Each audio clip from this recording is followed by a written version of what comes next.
Oh, what a ridiculously warm and lovely introduction. Thank you. It's, it's so nice to be back here. I really like this city, and it's wonderful to reconnect with old friends. It's really warm. I also want to compliment whoever found this venue. It is so beautiful, and the enchanting meshing of the elements here, I think, is very fitting for the conference's theme. Also, the music was a beautiful way to start.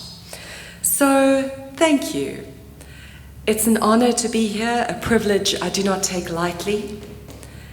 I am really grateful to share this research with you at this time and in this place, because I think this festival does the most important thing we can do in this age of the closing of borders, in the age of Trump, and that is consciously cross boundaries between academic disciplines, between people, between nations, between art and science.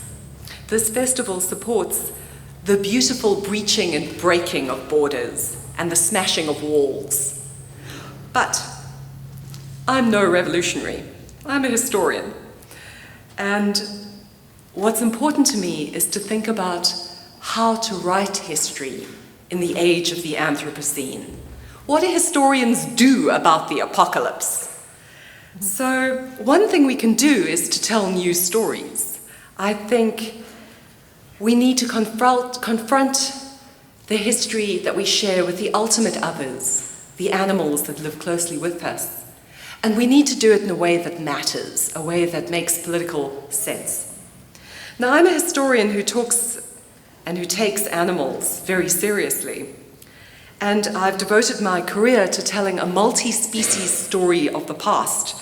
But, my central ambition is just to show you that so-called human history really isn't. So I think we need to talk and we need to turn our attention to the humans and animals of Africa now. And I also want to say that today we talk about some very sensitive things. This is difficult history to tell.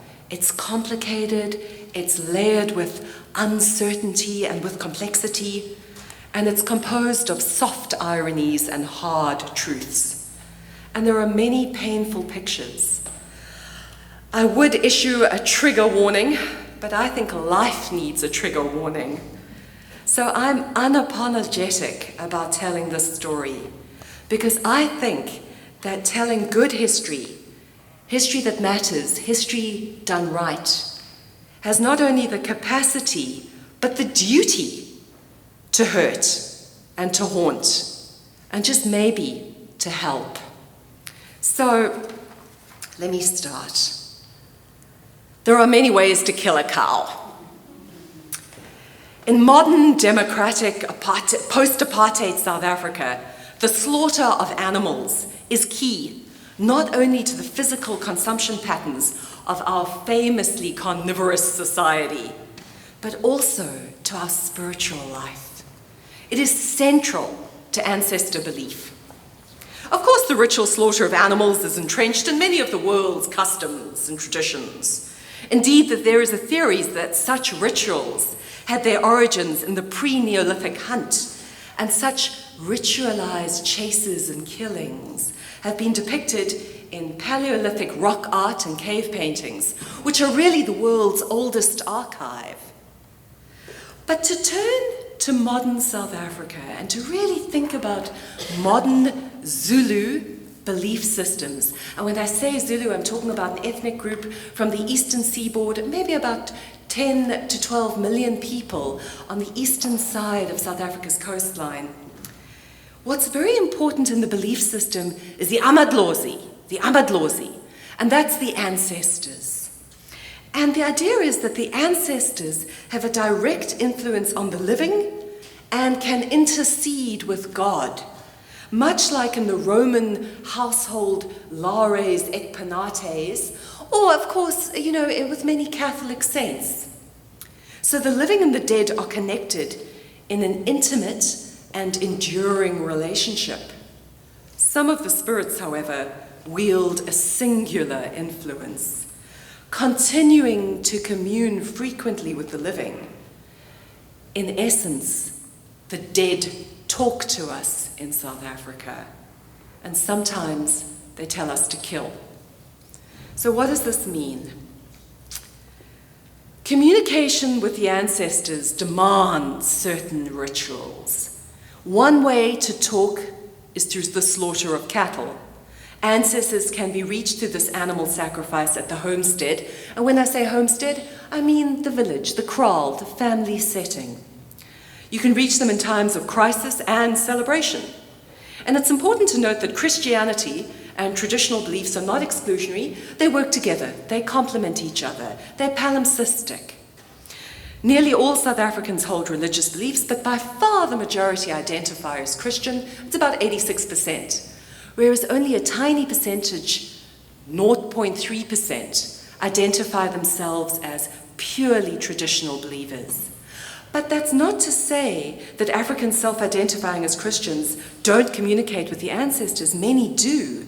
So the ceremonial killing of cattle, but also goats and sheep, takes place all over, now and in the past, in the rural homesteads, in the kraals, in the village life, but also in the urban townships, and increasingly in the previously white suburbs.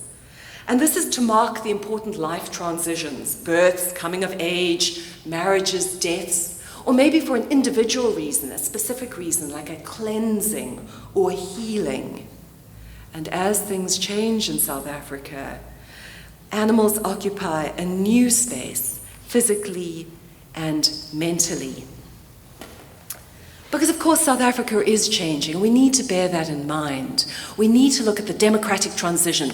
Now we're a democracy with a very, very modern constitution, but we're only 25 years old, and the past looms strong in our minds. A recent controversy calls out for a historicized understanding of the idea of cruelty, which I think is a complicated idea in itself, and also what animals mean in our national belief systems. In post-apartheid South Africa, with the end of racialized residential restrictions, because you'll remember that in the past, under apartheid, black and white people were forced to live separately. That, of course, has changed with the democratic transition, and now there's no restrictions on where people can move. There's mobility, there's movement, there's a greater integration. But we mustn't over-romanticize. This is a difficult process. And partly this talk confronts how this process plays out in the human-animal realm. So in post-apartheid South Africa, with the end of racialized residential restrictions, the white middle class has suddenly been confronted with the visceral evidence of what other people believe. The focus of my research is on how the discourse of animal rights and animal welfare has been pitted against cultural values, particularly African traditional beliefs. And I want to be quite careful here. I want to differentiate between different ceremonies which involve slaughter through a case study, just one case study, of one specific ritual in one specific ethnic group within South Africa. But it's really important to do so, because African religions have been elided, they've been overgeneralized, they've been oversimplified by mainly white outsiders since colonial times. So any sweeping statement about a subject as multifaceted, complicated, and sensitive as religion, and particularly in a continent as diverse as Africa, is clearly audacious or mad or foolhardy, but it has to be done sensitively and carefully. And I just want to look at one aspect of the religious beliefs of one ethnic group, not as representative, but just as a way for us to start asking questions, to start having the conversations we need to have about the animal-human relationship in Africa, the world's most unequal country. In such a diverse society as South Africa, notions surrounding animals have been fissured through, cut through, by tensions generated by class, race, gender, generation. At the same time, There is a constitutionally entrenched right to practice one's religious beliefs freely. And here I must say that the 1996 Constitution we adopted is one of the most progressive and liberal in the world. But that butts up against everyday lived quotidian reality, how people are, how people live. So African political religious leaders have often defended their practices as both traditional, authentic, and many resist the imposition of, they argue, white Western notions of humane treatment of animals. Many Zulu leaders defend the cattle killing in court by saying it demonstrates a different kind of respect for animals. But today I want to show you that there's nothing straightforward, is really nothing straightforward, about the adjectives traditional, authentic, or even historical. I will show that far from the static, ancient, unchanging, synchronic representations of African belief systems, African beliefs are synchronic. They are dynamic. They are changing. They are always adapting to the socio-historical condition and the changing present. And in the same way, African animal rights have changing trajectories of their own that we need to explore. So let's talk about ways of dying. Let's talk about ways of dying. The method of cattle killing varies, and what's important is that it's varied historically. 19th century travelers and later ethnographers described the ceremony in which the men of a particular Zulu regiment, an age cohort, a military regiment, fought a bull before a special doctor killed it by severing a vital cord in its neck.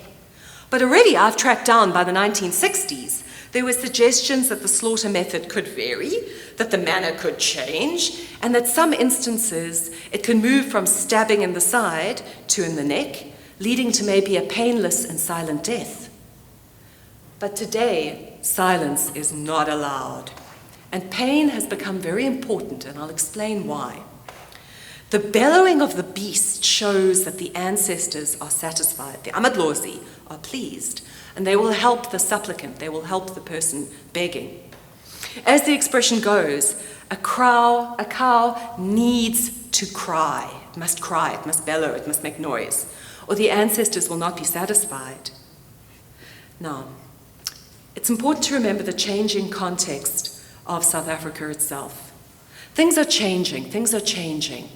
Classes are changing. There's greater mobility. There's upward mobility for the African rising middle class that was held back under apartheid, but now has a fair economic dispensation and can move and can change. Currently, African ritual sacrifice occurs daily, and it's no longer hidden from the previously just white middle class. Now it's shared, now it's lived, now it's in the suburbs. Many such sacrifices receive no comment, other than approval and acceptance from participants and neighbors. But in other cases, white neighbors, and I have to be careful, I have to be nuanced in how I talk about race here, but I'm generalizing a bit. Sometimes white neighbors object to ritual slaughters, but they link the complaint, either openly or more covertly, to other things they fear, other things about the other in their what they considered their space previously. Sometimes the new black neighbors, for example, are blamed for animal slaughter, but if you probe a little bit deeper, you can hear that something else is going on here. Some couples that I interviewed linked it to the fact that black neighbors' swimming pool was not as clean as they liked. They hadn't mowed their lawn in the approved fashion, and that they sometimes partied late into the night with African music. So here it's quite clear that animal sacrifice is a proxy for something else, that the new neighbors are not performing what it means to be middle class in a particular fashion. Other people that I asked and talked about said that animal killing is fine, it just shouldn't happen in front of the children. Others were very different. They complained about animal sacrifices that happened on the beachfront, saying that this blood is attracting Zambezi sharks to the shore. Some people even blamed it for the death of a surfer and a lifeguard that happened, with sharks coming closer to the shore. So very unexpected ways of confronting the sacrifice. But what is clear is that in the new multiracial suburbs, cattle slaughter is an example of precisely the kind of otherness that for some is an intrusion, for some is no problem, for the previously just white residents. And it talks about a different understanding of animal meanings, which can become a point of friction. Nevertheless, in the last 25 years, such sacrifices have become everyday, quotidian, ordinary. Yet some sacrifices catch the public imagination, and they elicit outrage and defensiveness from the two opposite extremes.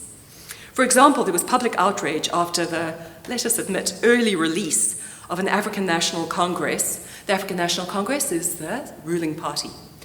The former chief whip and disgraced convicted fraudster, Tony Ngeni, was released early from jail, and he immediately slaughtered a bull to celebrate his release from prison, to act as a kind of cleansing ritual. The Society for the Prevention of Cruelty to Animals laid a charge of animal cruelty under the Animal Protection Act of 1962, ironically, a law which itself carries a prison sentence should it be transgressed. In another highly publicized incident during the 2010 Soccer World Cup, traditional African leaders and our Minister of Traditional Affairs actually wanted to do animal slaughter prior to the global event, although it didn't work out. The idea was that an nkomo, a cow, would be slaughtered at each pitch of each soccer stadium, so that, quote, we would be inviting our African ancestors to be with us throughout the soccer event. It would show that we are African. Alas, the international audience saw this as an own goal, and it was denied, it was vetoed. But now we need to take the bull by the horns. We need to grapple with something quite sensitive and something that is the biggest and most protracted controversy. And that is the Umkosi Wokweshama ceremony, or the Festival of the First Fruits. And this has been an ongoing and bitter controversy. It revolves around the killing of a bull at the Zulu King's Palace in KwaNongoma. And it's an interesting democracy that we have. Although I've talked about how progressive the Constitution was, there are anomalies within it that allow for hereditary chiefs and indeed kings. And here I'll be talking about the king of Zululand on the eastern seaboard, King Zwelithini, who technically is my king. Cultural experts explain that when a bull is killed, its vigor and potency are transferred to the king and to his army, young warriors. And here there are a lot of ways to think about boys called young warriors. Maybe other people will say, look, these are boys, these are teenagers, some are even prepubescent. But okay, young warriors, that's a way to think about it. They are perceived to possess both innocence but maturity. And the members of the Amabutu, a certain age regiment, are required to slaughter the bull, which is especially chosen for its strength. Some people say that in the past, it might not have been a bull, it might have been an African buffalo which was killed. This is said to have historically provided an arena in which the young warriors could prove their bravery. The aim was to overpower the animal, close its airways and break its neck.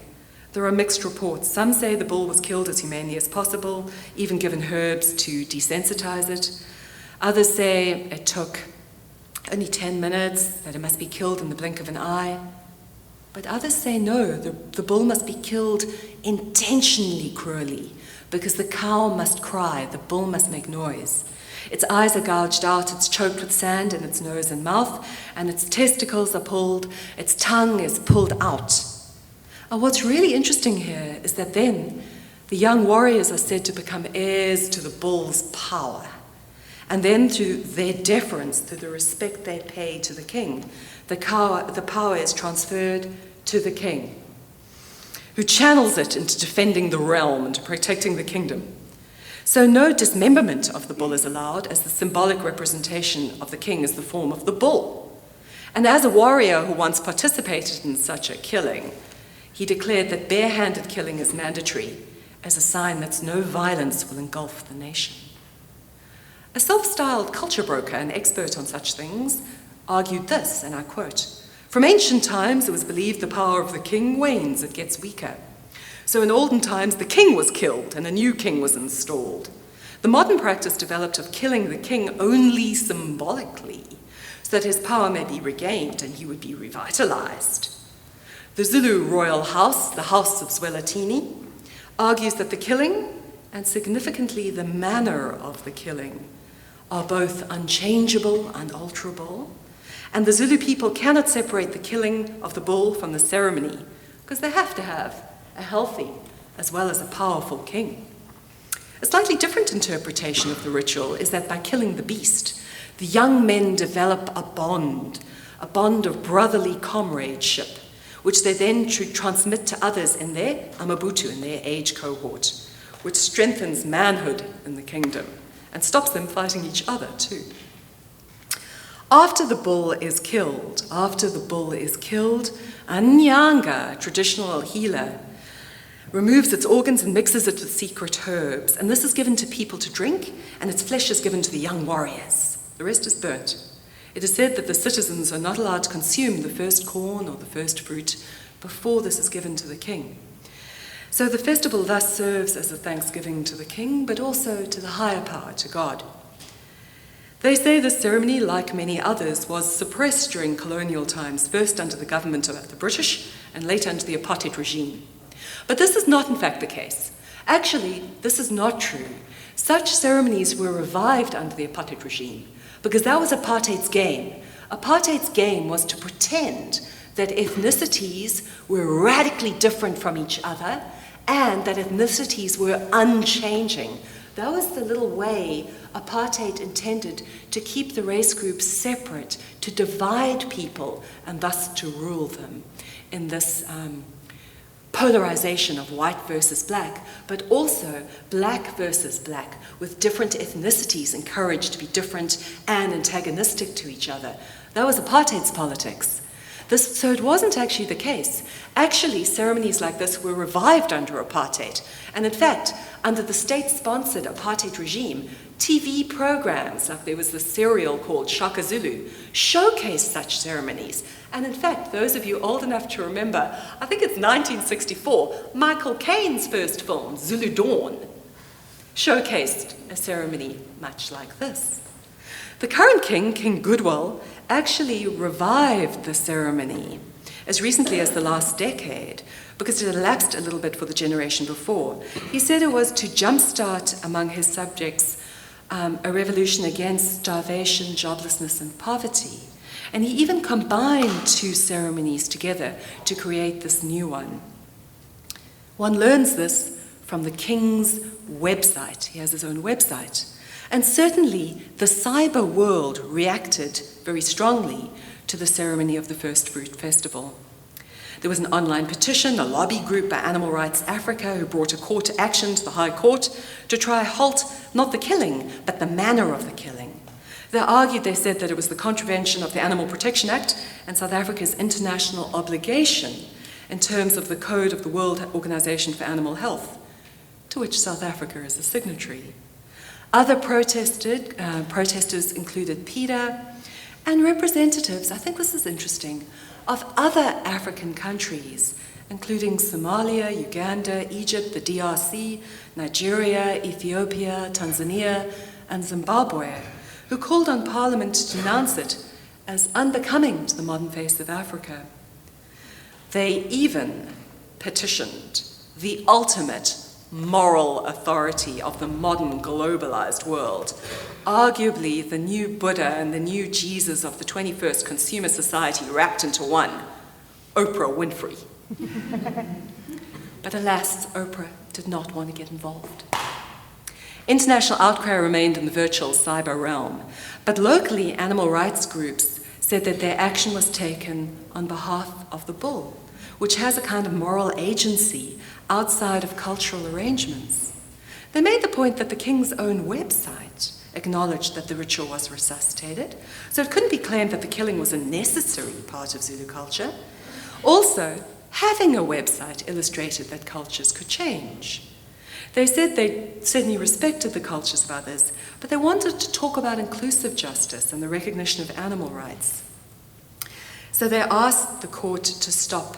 In 2009, they asked the court to stop the proceedings, or at least to have an interdict against the manner of the killing. But the festival organizers said no and refused to allow the event to be filmed. They also refused to allow representatives from the animal rights organization to attend and record the ceremony. And here's where things get even more interesting, because the lawyer representing the king appealed for protection of the ancient monarchical beliefs by invoking the new democratic constitution. And it's certainly true that the 1996 constitution provides for protection of religion. One group of society can't assert its beliefs over another, and this is particularly true if the beliefs involve religious custom and ritual. In fact, the monarch's supporters even appealed to the South Africa's Human Rights Commission. South Africa's president, Jacob Zuma, his spokesman within the ANC, Zizikodwa, noted that those opposed the ceremony were attempting to force their own racist agenda. And he said that, they said that the very existence of debate on this issue carried strong neo-colonial and racial undertones. And I think there's some truth to the assertion that white colonists in the past treated animal slaughter as paradigmatic of a kind of how they perceived African cruelty and therefore a racialized inferiority. Perceptions of the ritual were historically filtered through white chauvinism.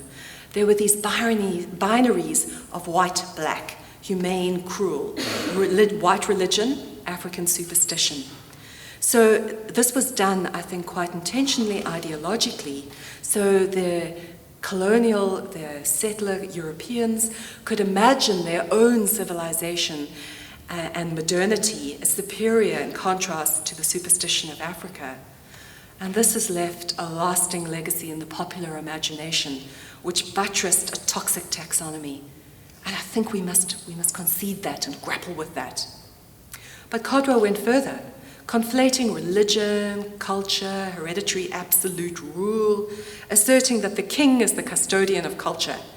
He is the ultimate voice of reason on behalf of the people.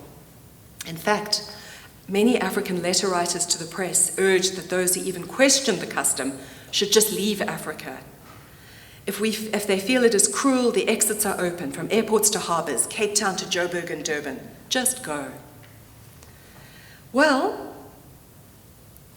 a local politician also said, and this is a kind of whataboutery, I suppose, that the animal rights organization has not objected to Spanish bullfighting, which he called a game of teasing a bull until it dies. So there are many layers of irony and complications. And actually there were hypocrisies and lapses of logic on both sides. Public opinion came polarized. It ran a continuum between openly racist critique about barbaric cruelty that I outlined a moment ago, and a more tolerant acceptance of ritual slaughter. And many secularists who dismissed animal sacrifice as outdated nevertheless said it was not more cruel than state and public sanctioned industrial meat production. They said that the uninitiated were on some level simply expressing a visceral horror at confronting the reality of animal-human relations that are normally hidden from view behind the polite veil of the abattoir. Others said that the rituals of slaughtering can be traced to Abraham, Muslim, Jewish communities practicing their own forms of slaughter. So they said, well, the interest in this case must have been generated by a kind of selective racism. In fact, the possibility of remaining ignorant of other religions and cultures is tied to the history of apartheid. It was a luxury uniquely available to only white South Africans, whereas black South Africans had to learn to be bicultural, able to play by the rules of their own cultural community, but also able to play the game according to that established by whites. Attempts to discuss the matter Attempts to discuss the matter were boycotted by the king, King Goodwill. The ANC leadership in the province issued a thinly veiled threat that court intervention could cause race tensions to flare up. They warned of a coming outpouring of anger, possible unrest.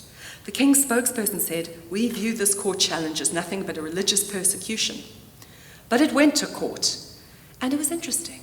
The white judge, there was a white judge, he appealed to parties to reach a compromise, but that failed. And then he dismissed the court action. He said it was simply unrealistic for one judge to put a stop overnight to an ancient ritual. He said if the killings were prevented, the symbolic transfer of power to the king might be obstructed and the Zulu nation left with a powerless king.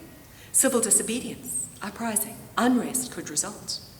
Somewhat disarmingly, he asked, what if the king then lost his powers or was struck by lightning? What would happen then? I'm sitting on a powder keg here, he said. He maintained he was damned either way.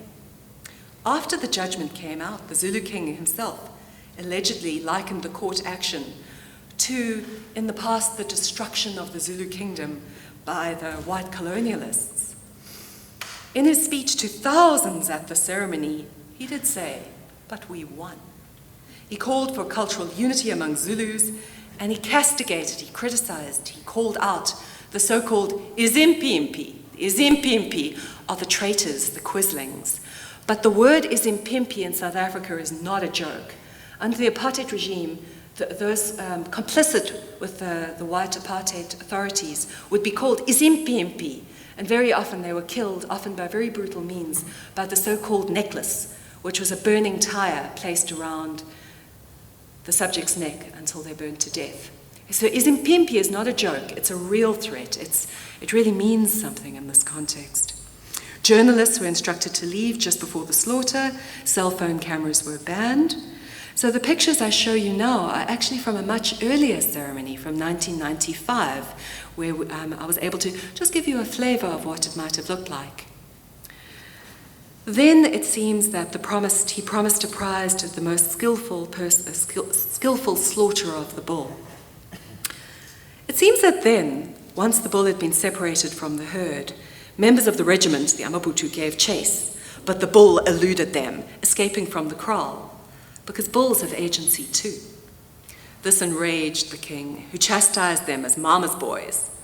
Eventually, the bull was caught and brought back in. He was grabbed by the horns and brought down after the 40 youths encircled him, chanting, and the closest tried to break his neck. This continued, it is said, for 10 minutes or so. Later, the king said the tongue was not pulled out. He said that it was impossible. And he added, "I do not know what these people who want to say we are cruel to animals are talking about. We respect animals. We give them names. How then can we be cruel to them?" And indeed, it is certainly true that Zulu owners tend to know the genealogy of each bull or cow, and they care about its family tree. So, after all the dust had settled, literally and metaphorically, there was only one attempt to see it from the animal's perspective. An African, a black journalist called Justice Malala, remarked, and I quote now, "The bull is now dead. In the aftermath of the noise and the anger in the weeks prior to his slaughter, I wish to speak for the dead bull." He pointed out that it was strange to say the bull must suffer because his ancestors had made animals suffer. After all, he argued, ancestors is not the work of J.M. Coetzee, and we're not on Facebook. He strongly criticized the African National Congress, the ANC, for cruelty to animals in the name of culture. He said, why don't we kill the bull, but we kill it swiftly? He said that silencing debate over religion could be a dangerous thing. It could lead back to apartheid-style cultural chauvinism, and it could actually take us backwards as a country. He said, I mourn that we have abandoned science. Then he added, with a kind of haunting, poignant simplicity, I have spoken for the bull. So,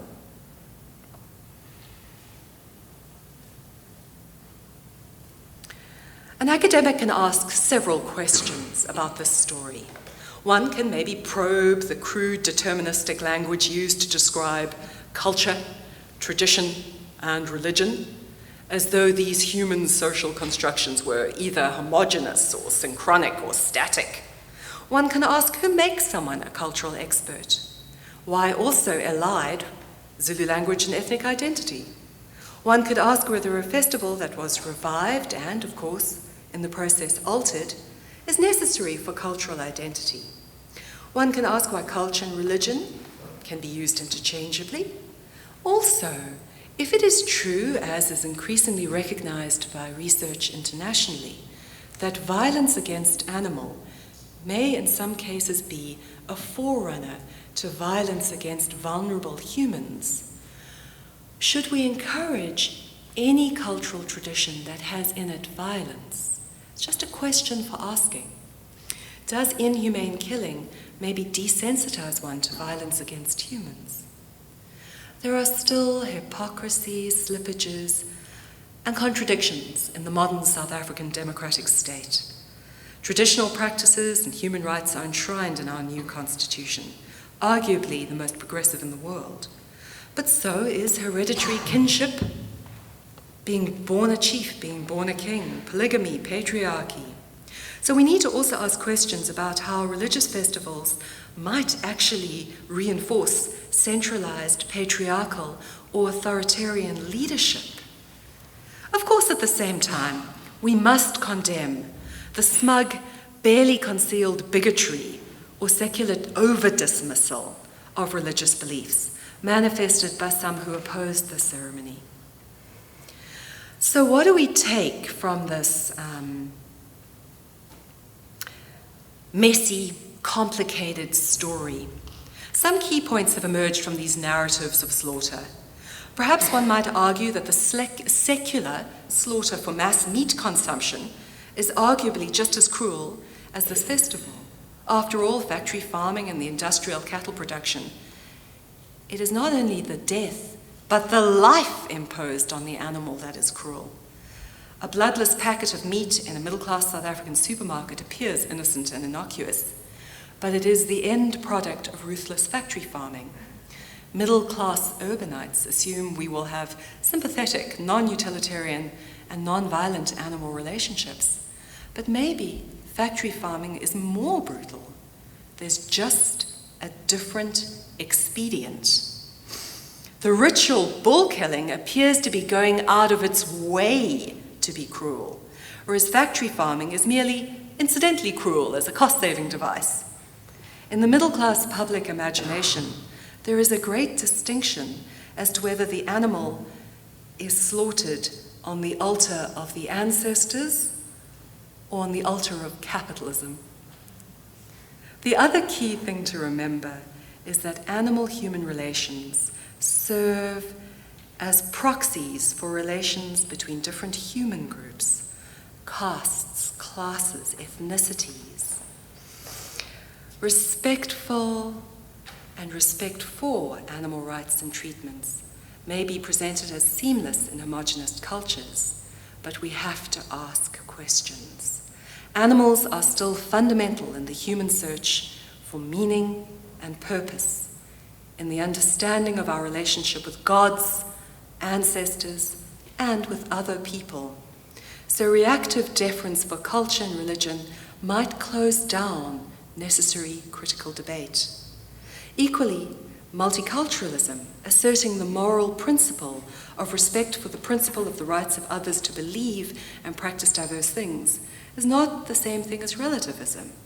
Respect for their right to exist doesn't automatically translate into respect for the belief themselves. Another key point to remember is the relationship between cultural constructions of masculinity, of gender, and animals.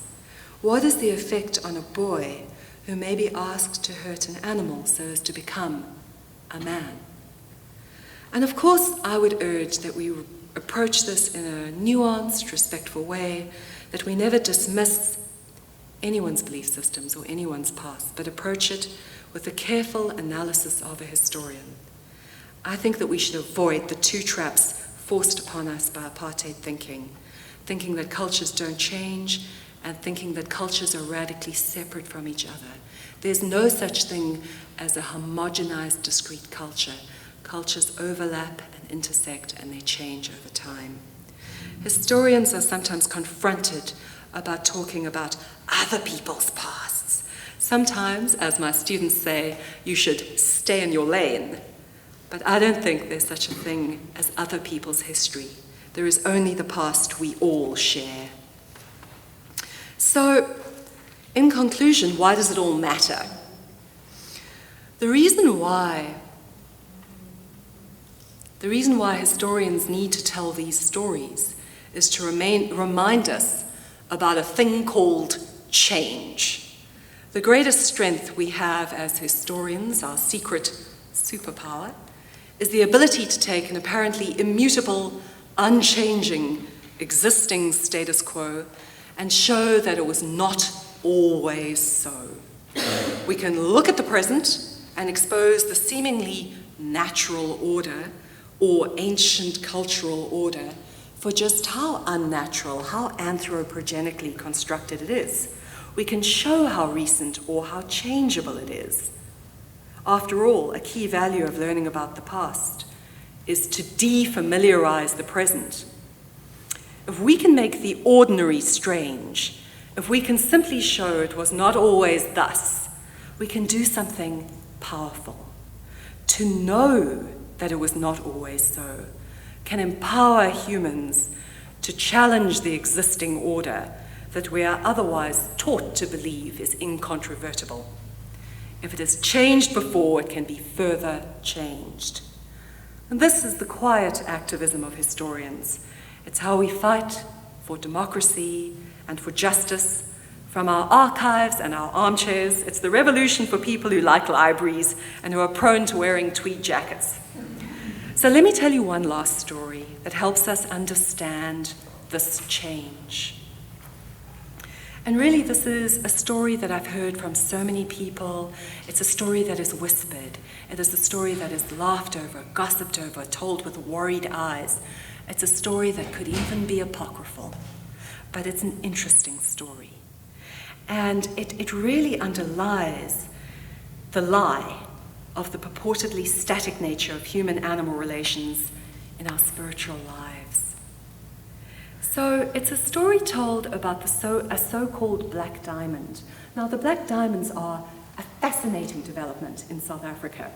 It's the new, cool, hip, young, black middle class that, because of changes within the legislation and in the economic milieu, are finally allowed to shine. So you get this new mobile class of elite, young, often very international and cosmopolitan black African people, and we call them the Black Diamonds. And there's a story told about one so-called Black Diamond, this upwardly mobile African elite. And he was the son, the handsome, cool, hipster son of a politically connected family. And he desired to do a thing a lot of people do in South Africa, to have a so-called white wedding, but like that means for us, a white Western wedding, a traditional wedding, but to combine it with an African traditional wedding, to have one ceremony where you combine these two things. And the high point of the ceremony was his kind of announcement of himself now as a fully adult man. He was going to kill a bull, combining it with Western white wedding. At the last minute, however, his nerve failed him. Instead, he turned to one of his security guards, who then mowed down the animal with a submachine gun, with an AK-47. Because there are many ways to kill a cow. Thank you.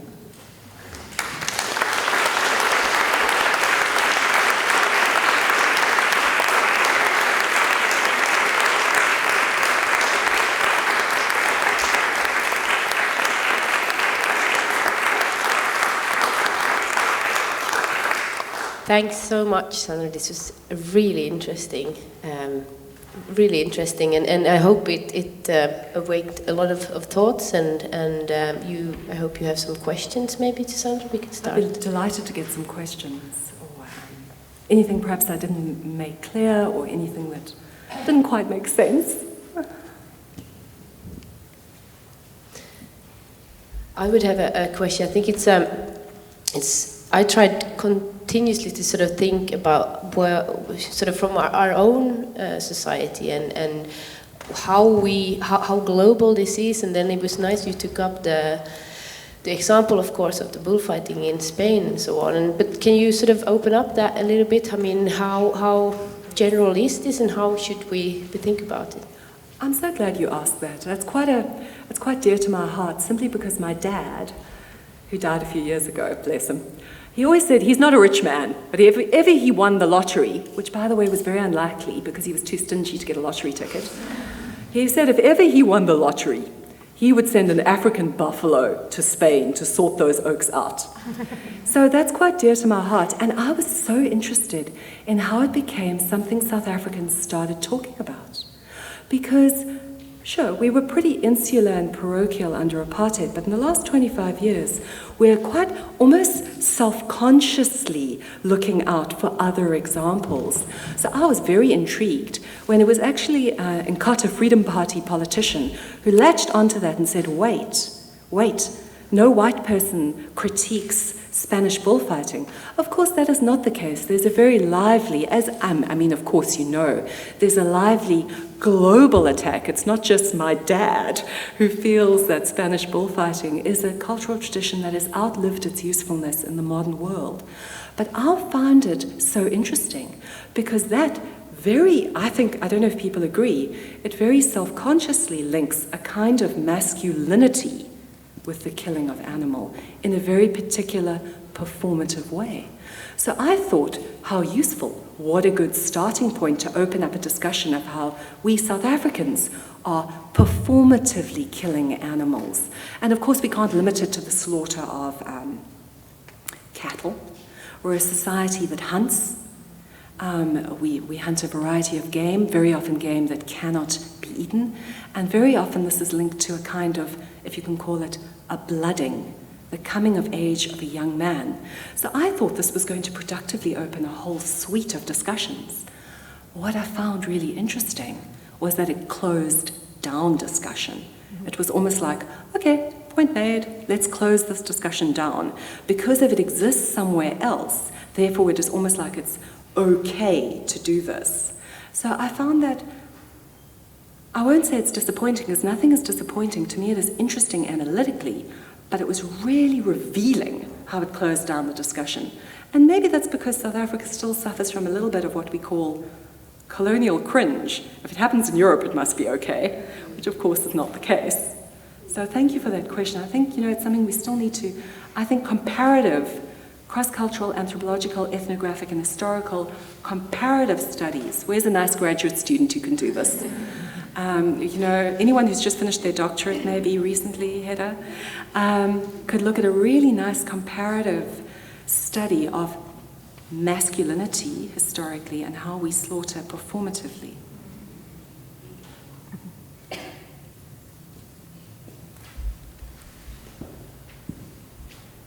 Thank you.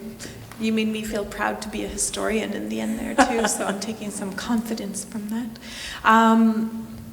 I think maybe this question kind of links to the last in a way too, that you've given this quite local and specific case, yet you're saying that it's a shared history and also quite different, but it brought to mind, as a Canadian, discussions about the Inuit seal hunt. Yes, yeah. And I was wondering about, you mentioned PETA, and I was thinking about how these kind of international and often very online social media based campaigns against these local issues, how these international platforms shape local dialogue and local realities, if you have any thoughts about that. That is such a good question. Thank you for that. I really, that's something that is underexplored and absolutely vital. I'll give you a recent example. It's sort of what the CIA would call the blowback effect, which is the law of unintended consequences. Sometimes very, very well-intentioned petitions and cyber, like slacktivism, can really have a blowback effect that you don't expect and you don't want. And like, for example, whale killing in some countries. because of international outcry, there's sometimes a local reaction which is quite nativist, quite autochthonous, and quite reactive against outside foreigners telling us what to do. And sometimes, like with whale killing and eating of whale meat in certain specific places, you can measure it on a graph. There's an increased amount of whale eating and killing in various places when there is an increased amount of international outcry against it. So in some places, it's a practice that's actually dying for a whole stack of reasons, none the least of which is that whale meat sucks to eat. But, you know, de gustibus non disputandum est, but for most people, it's not lovely. But when you get this kind of well-intentioned push against a local tradition, you might get an overreactive, nativist, nationalist response against it. And to an extent, I think we can actually learn that from this story. I think there was more defensiveness, more entrenching oneself in one's position, a greater binary, a greater polarization between people. And we have to be really careful of these kind of online things we all click and like on Facebook, because they do seem outrageous to us. But sometimes the ideographic, the local and specific, is not well enough understood before we participate. So I think that's a very valuable thing to explore, and another reason why historians should exist.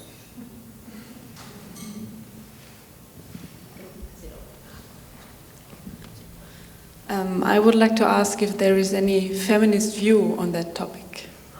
Well, I hope there is. I mean, I hope we're all feminist, you know. But what was interesting is that it was really, really missing from this debate. I think possibly I'm sure people have their own personal opinions, but I think I haven't seen anywhere else where the idea of the construction of masculinity has been probed in this context. But that is because I think feminism is hugely missing from the South African political scene. For so long, our fight in the 40 lost years of apartheid was against racism. And now, in the last 25 years, the fight is against classism, because you know we're the most unequal country in the world. You know, it's a travesty how our economy looks. So that's what the fight is at. It's about race and class, but in it, that analytical category of gender, and dare I add species, have really been neglected. And so I think that the gendered aspect of this analysis is just missing. It's just gone. And particularly because, of course, we must never make simplistic, but often the self-portrayal of Zulu people is quite masculine, quite the warrior nation, you know, in the sort of political PR as well as the advertising, the kind of ethno-tourism of the area is very masculinist. And I think a gendered analysis is particularly missing because, and I don't want to overstate this, and this has nothing to do with one particular ethnic group or anything to do with race. This is a general comment about South Africa. In South Africa, there's a low-level civil war on the weak. There's extreme violence to the liminal, the marginal, and the vulnerable. And this is manifested in domestic violence, to stranger violence, to a disproportionately high percentage of violence towards children and towards animals. And so I know this is measurable and quantifiable. This is not my own gut feeling. This has been measured. And I don't think we ask enough questions about why that is. Clearly, it is not my remit to answer this massive question, but an important part of it is your question. Where's feminism in this? So thank you for that.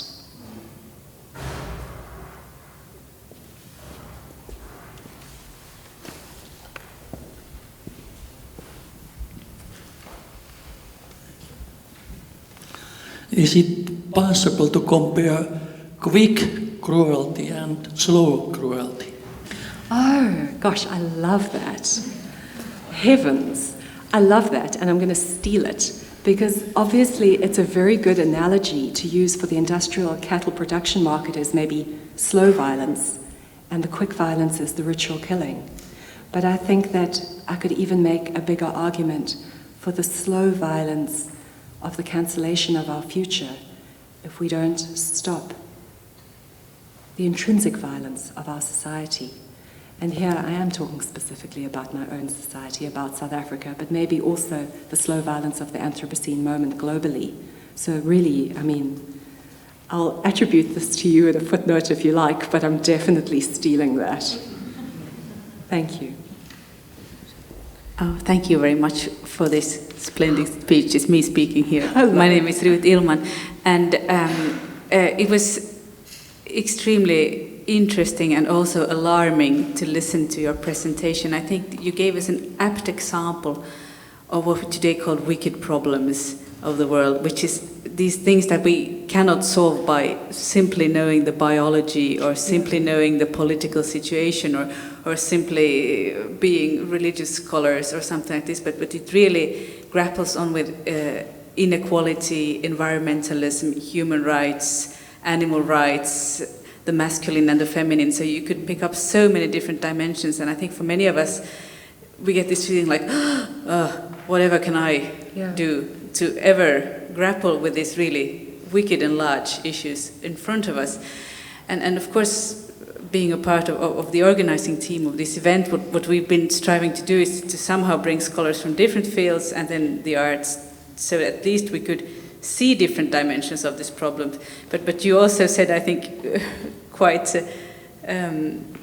well, not provocatively, but quite clear-sightedly that a historian it's your duty to haunt and hurt, but only maybe to help. So don't you feel at a loss with these questions? And what do you do when do you never get cynical in front of these kind of questions? What is your suggestion here? Well, I drink a lot.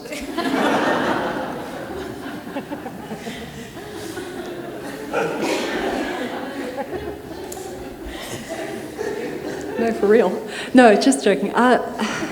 Look, I mean, this is the question of our time. And that's why I'm particularly excited about this kind of festival. One day I was chatting to Anna. In the Anthropocene moment, this is the most important time ever to fight for science. But there's no way science can do this alone. There has to be a holism of science and art. So a festival like this, which I think consciously brings those two things together, is I think the only way we can fight for the Anthropocene moment to be won by human beings who fight the wicked and the large. I also think the crossing of boundaries, the CP Snow style two cultures, it just isn't going to work. It can't work. It must not work.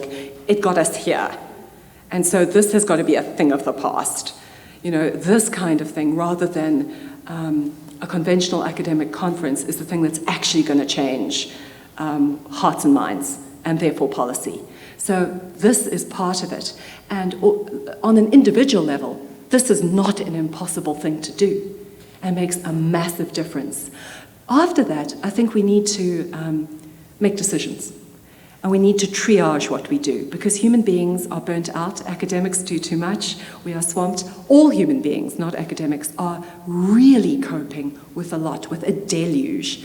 So I think triaging, making a strategic list and forging alliances that are authentic relationships based on friendship and shared academic interests, but also strategic relationships which will facilitate interdisciplinary work.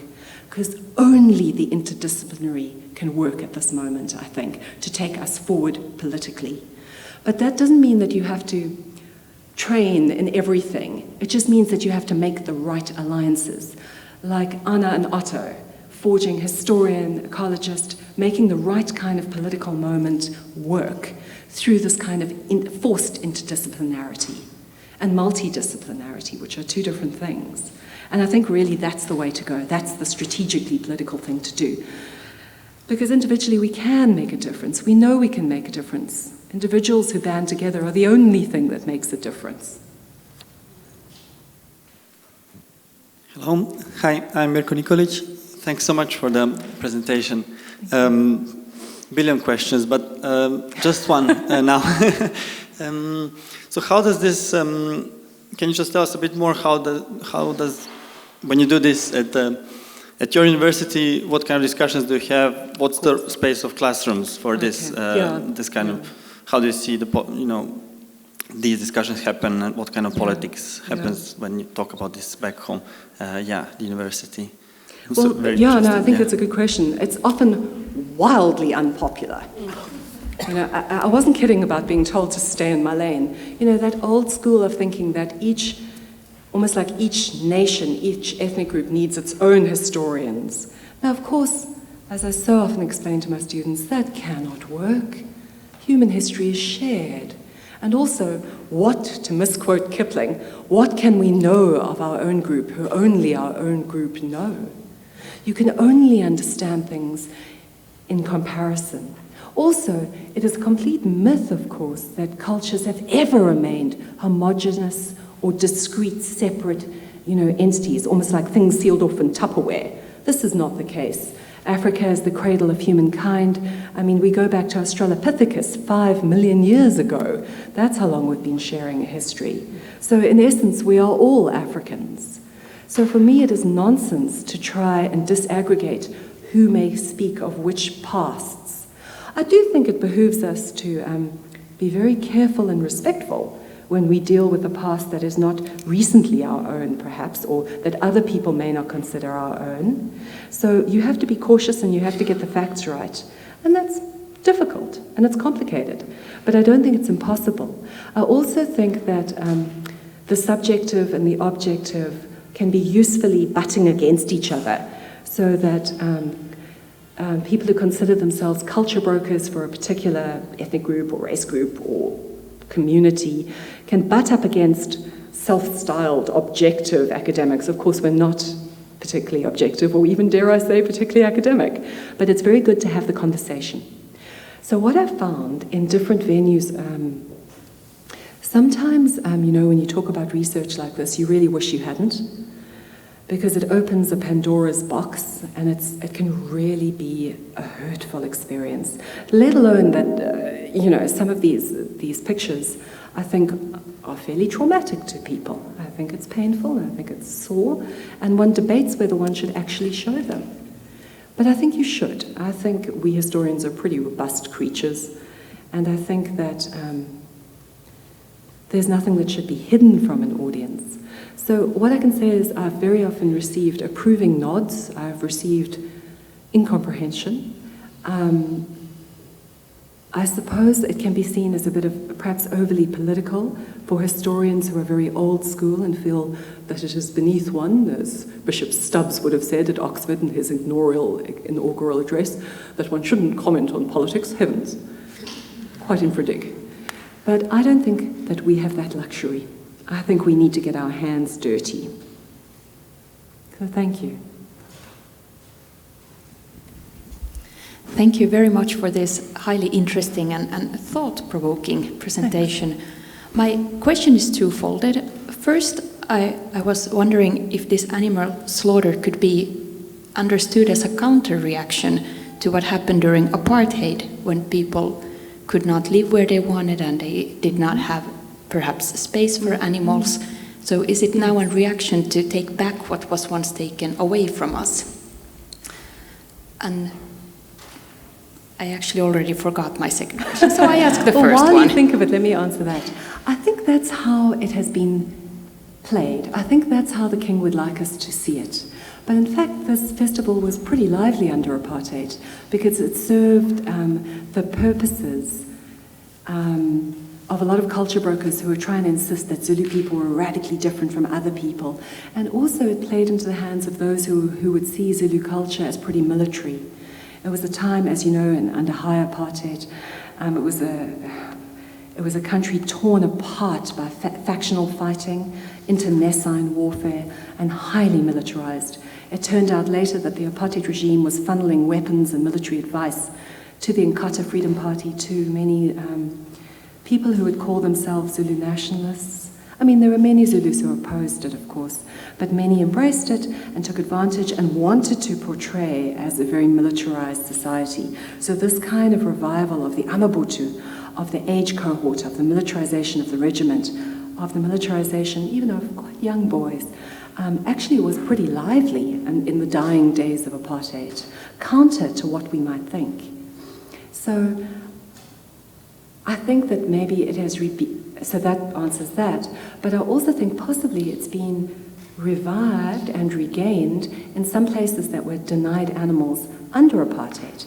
Apartheid tried to keep people separate, but it also allowed people, workers, African people, to live very closely to the white city centres in informal settlements that we could call even squatter camps, you know. And obviously it was really hard to maintain a cultural, spiritual life predicated on the slaughter of big animals in places where there were no cows. So therefore you would perhaps use a goat or a proxy, a chicken, a sheep or something like that. So now in a lot of informal settlements, it's a very animal space.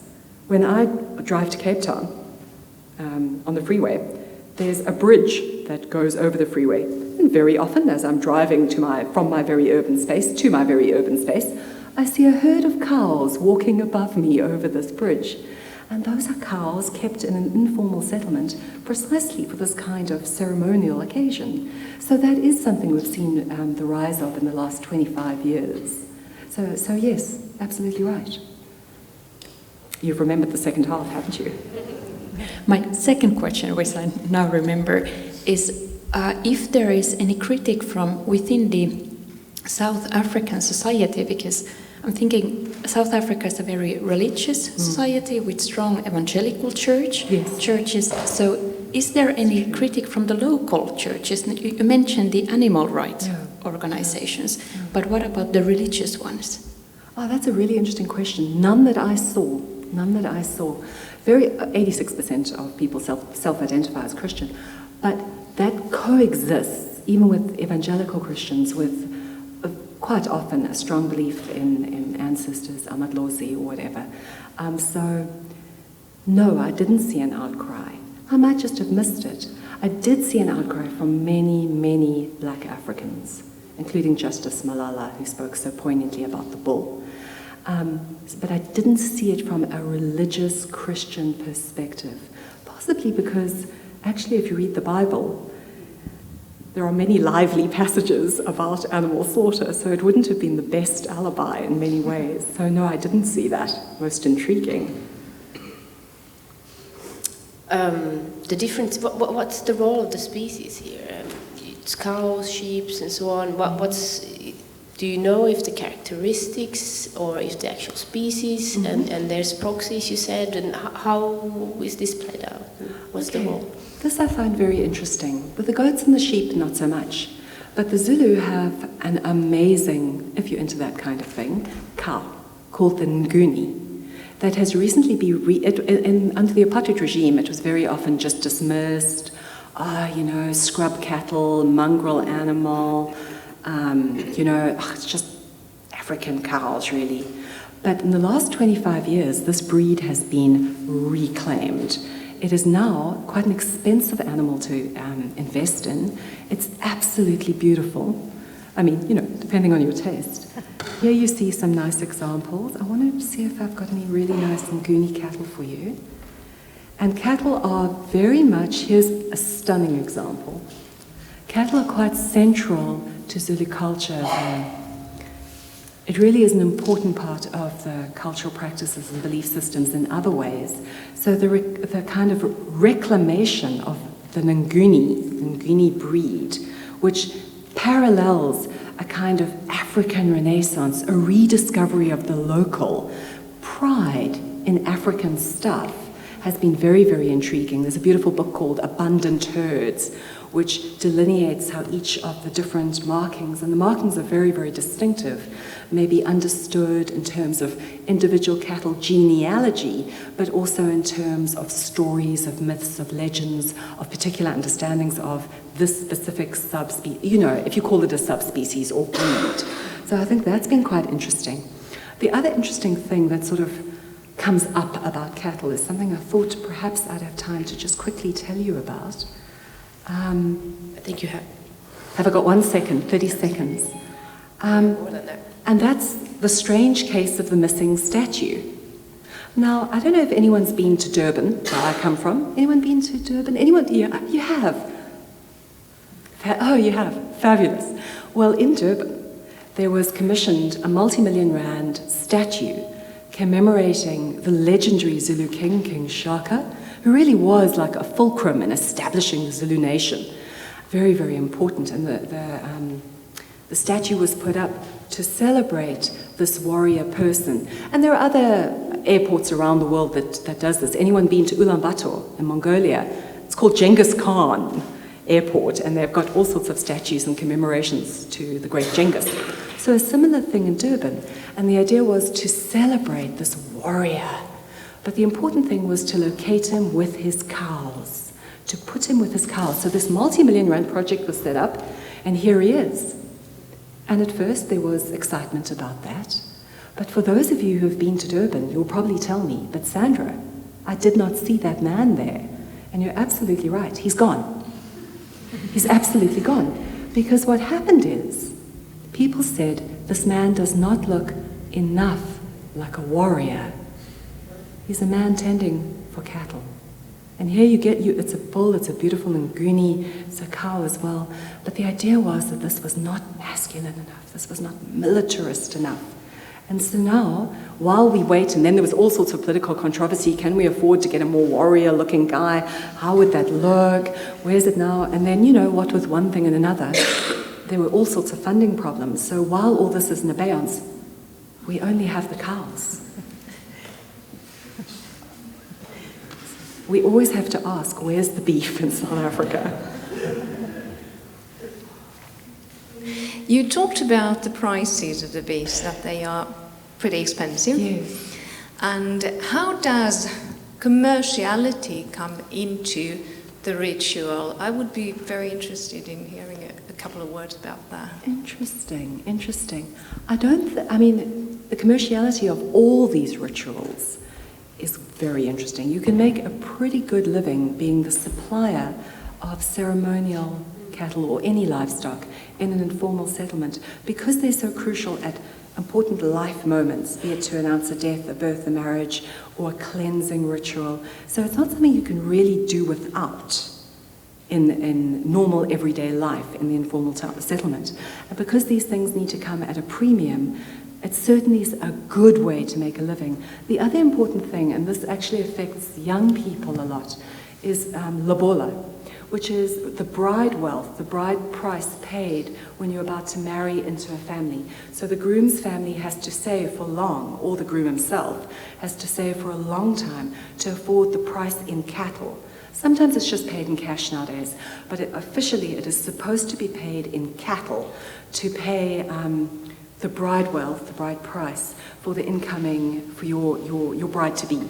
And that can delay your wedding ceremony by years. The commerciality is not a joke. It is a significant expenditure. It is not something you can just dismiss. More recently, there's been all sorts of controversial government kind of decisions to use extra cows from government breeding programs or government agricultural stations to give either people at a particular government event extra meat, or to actually almost like pay symbolically and materially a cow to someone to secure a relationship with that person. So with commerciality, you get this quite rich texture of the money, but also kind of the human relationship that goes with that. And that the two are inextricably linked. The money, but also the warmth and the personal connection you make with another human through the body of a cow. So thank you. Just a couple of more words. Yes. Do you think that money supports the so-called tradition of sacrificing? No, I don't think so. No. I think in this particular case, it's Zwelithini gets a grant from the state. He gets a massive multi-million rand grant from the state. The taxpayer pays for our kings, and the cattle the money behind it is not the issue at all. It's about performativity and politics and culture. In the case of the First Fruits festivals, the money is the least of the problems. It's just the commerciality comes in other ways with more quotidian animal sacrifice. For First Fruits, money, not an issue, a non-issue, I think. Thank you very much. Yes, yeah. Can I return to politics? Yes, money in politics, for the crowd. Sorry. You had the very good point on the fact that we have to be also politically active, but at the same time, which is ambiguous, there is the fact that we are also politicized all the time in many ways, just to undermine our research results, and it's an ambiguous situation. Do you see similar things in South Africa, and what would be the way to answer that challenge that we have as well? Yeah, I think that's a really, really good point. We can't control how other people use our research. I think that in the hands, say, for example, of white nationalists or racists, this research, even that I present today, could be radically misrepresented and used for a particular political agenda. So I'm very aware of that. It's a very cogent point, particularly for environmental historians. The work can be hijacked by people. And I think the way to prevent that is not to do the work. I think we have to do the work. But I think our job is then to leave the ivory tower and start talking to people about our work and to try to get away from our abstruse, arcane jargon and to put it into, I hate to say it, sound bites. Now this is like a knife in the heart of a historian, because our favorite thing, the thing historians like saying more than anything else is, but it's more complicated than that. Like a tattooed on every historian's heart is, it's more complicated than that. Sometimes we have to run away from the complication to just reach out, give the soundbite, explain it as best we can in ordinary terms, to stop it being hijacked by someone else. Because I absolutely agree with you. It's this idea of being politicized that is, it feels like a violation, but unless you prevent against it, it's definitely going to happen. It's very true. Yes. We'll end with that. I think that was very, very much. Good thoughts. Really appreciate it.